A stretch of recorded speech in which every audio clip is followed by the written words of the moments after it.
Ma'am, ಈಗ interview ಮಾಡುವಾಗ ಅವ್ರ ಕ್ವಾಲಿಫಿಕೇಷನ್ ಎಲ್ಲ ನೋಡ್ತೀರಾ? ಅದ್ರ ಬೇಸ್ಡ್ ಮೇಲೆ ಅವ್ರಿಗೆ ಇಂಥ ಕೆಲಸನೇ ಕೊಡಬೇಕು, ಈ ರೀತಿಯಾದ ಜಾಬನ್ನೇ ಕೊಡಬೇಕು, ಇಂಥ ಕಡೆ ಕಂಪ್ನಿಗೆ ಕಳಿಸ್ಬೇಕು, ಯಾವ ರೀತಿ ಡಿಸೈಡ್ ಮಾಡ್ತೀರಾ?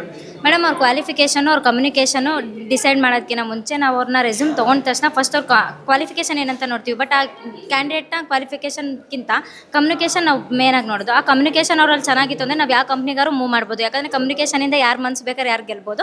So that's why communication is very important. So ಅವ್ರನ್ನ ನಾವು ಕಳ್ಸೋಕ್ಕಿಂತ ಮುಂಚೆ ಒಂದ್ಸಲಿ ವೆರಿಫೈ ಮಾಡಿಕೊಂಡು ಅವ್ರಿಗೆ ಇಂಟ್ರೆಸ್ಟ್ ಇತ್ತು ಅಂದರೆ ನಾವು ಅವರಿಗೆ ಅದನ್ನು ಪಿಚ್ ಮಾಡಿಬಿಟ್ಟು ಕಳಿಸ್ಕೊಡ್ತೀವಿ. ಓಕೆ ಮ್ಯಾಮ್, ಇದುವರೆಗೂ ಇಂಟರ್ವ್ಯೂ ಮಾಡಿದ್ರಲ್ಲಿ ಎಷ್ಟು ಜನ ಸೆಲೆಕ್ಟ್ ಆಗ್ತಾರೆ?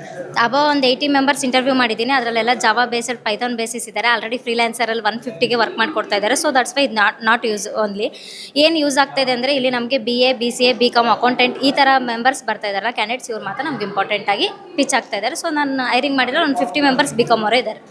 ಓಕೆ, ಈಗ ಆಯೋಜನೆ ಮಾಡಿರುವಂಥ ಈ ಒಂದು ಉದ್ಯೋಗ ಮೇಳ ಆಯೋಜನೆ ಮಾಡಿರುವಂಥ ಸರ್ಕಾರಕ್ಕೆ ಏನು ಬೇಕು? ಚೆನ್ನಾಗಿದೆ, ಇದೇ ಥರ ಮಾಡ್ತಾ ಹೋಗಿ. ಬಟ್ ಏನಂದರೆ ನಮ್ಮ ಉತ್ತರ ಕರ್ನಾಟಕ ಭಾಗದಕ್ಕೆ ದಯವಿಟ್ಟು ಕಮ್ಯುನಿಕೇಷನ್ ಸ್ಕಿಲ್ ಇಂಗ್ಲೀಷ್ ಮ್ಯಾಂಡೇಟರಿ ಮಾಡಿ ಇಲ್ಲಿ ಒಂದು ಕಂಪ್ನಿ ಓಪನ್ ಮಾಡಿ ಇಲ್ಲಿ ಒಂದು ಸ್ವಲ್ಪ ಸಪೋರ್ಟ್ ಮಾಡಿ ಉತ್ತರ ಕರ್ನಾಟಕನ ಬೆಳೆಸಿ ಅಂತ ಕೇಳ್ಕೊತೀನಿ ಅಷ್ಟೇ, ಇನ್ನೇನಿಲ್ಲ. ವೆಲ್ಕಮ್.